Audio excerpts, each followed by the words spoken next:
학개서. 가장 짧은 선지서 중 하나이지만 구약 성경 전체 이야기에서 대단히 중요합니다. 수세기 동안 히브리 선지자들은 우상 숭배와 불의로 하나님과의 언약을 어긴 이스라엘을 질책해왔습니다. 그리고 하나님께서 거대한 바벨론 군대를 보내 예루살렘을 무너뜨리고 성전을 파괴하며 백성들을 포로로 끌고 갈 것이라고 경고했습니다. 결국 주전 587년에 이 모든 일이 실현됐지만 이야기는 아직 끝이 아니었습니다. 어느 날 하나님께서 그분의 백성, 변화된 이스라엘의 남은 자들을 되돌려 새 예루살렘에 거하게 하시고 그들 가운데 하나님의 임재가 거하실 거라고 믿었죠. 이제 학개서를 볼까요? 때는 주전 520년, 포로가 된 지 거의 70년이 지났습니다. 바벨론 제국은 최근에 멸망했고 이제는 페르시아 제국이 세계를 지배하고 있습니다. 그리고 그들은 이스라엘 포로들에게 원한다면 예루살렘으로 돌아가도 된다고 허락합니다. 그곳은 여전히 폐허이지만요. 그러자 여호수아라는 이름의 대제사장과 다윗 가문의 후손인 스룹바벨의 지휘 아래 한 무리의 포로들이 예루살렘으로 돌아와 성읍과 그들의 삶을 재건하기 시작합니다. 에스라서 1장부터 6장의 이야기를 떠올려 보세요. 우리에게 희망은 가득하고 장래는 밝아 보입니다. 그러나 실은 그렇지 않습니다. 적어도 학개가 보기에는 말이죠.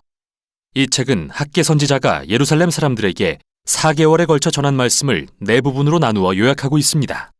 서두에서 그는 백성들의 잘못된 우선순위를 지적합니다. 네, 물론 그들은 예루살렘으로 돌아왔죠.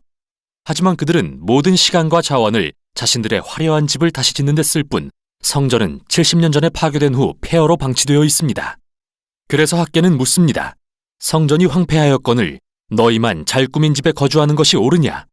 그리고 성전을 이렇게 방치하는 것은 그들의 조상들이 언약에 불순종했던 것과 다를 바 없고 이게 바로 이 땅에 소출이 없는 이유라고 말합니다. 왜 그들에게 기근과 가뭄이 닥쳤는지에 대해 학개는 여기서 신명기에 나오는 불순종에 따른 저주의 목록을 인용합니다. 이어서 이 모든 학개의 말씀과 도전에 백성들이 반응하기 시작합니다. 에스라 5장의 이야기도 기억해 보세요. 스룹바벨과 여호수아와 모든 남은 백성들은 학개의 예언의 자극을 받고 동기가 부여되어 성전을 재건하기 시작합니다. 다음 부분은 그로부터 한 달 후로서 학개는 백성들이 겪고 있던 무너져버린 기대에 관해 이야기합니다.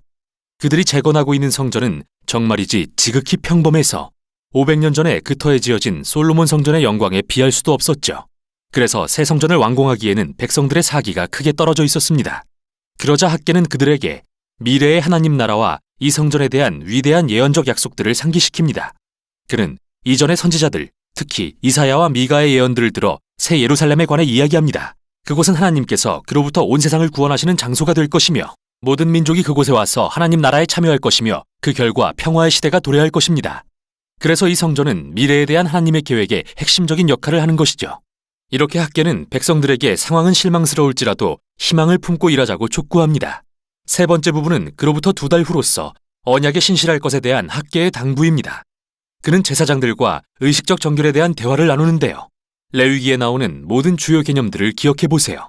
그는 만일 시체를 만져서 부정해지거나 죽음으로 인해 더럽혀진 어떤 사람이 가서 음식을 만지면 그 음식도 부정해지냐고 묻습니다. 레위기를 잘 아는 제사장들이 그렇다고 대답하자 그는 이것이 바로 그들의 손으로 성전을 재건하는 이스라엘 백성의 모습이라고 설명합니다.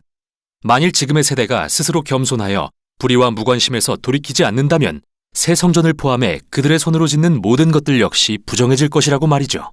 학개는 오직 진정한 회개와 언약에 대한 신실함이 있어야만 그들의 노력을 통해 하나님의 나라와 복이 임할 것이라고 도전합니다. 그런 의미에서 이스라엘의 미래는 그들의 손에 놓여 있습니다. 하나님은 그분의 백성이 신실할 것을 갈망하십니다.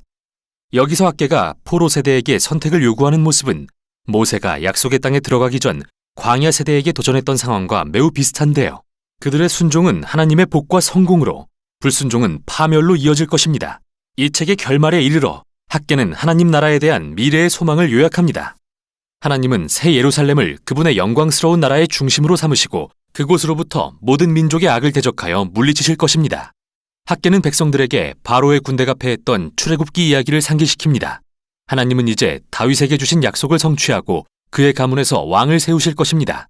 학개의 시대에 이는 스룹바벨로 대표되죠. 이렇게 이 책은 밝은 미래에 대한 희망찬 내용으로 끝이 납니다. 여기서 질문이 있습니다.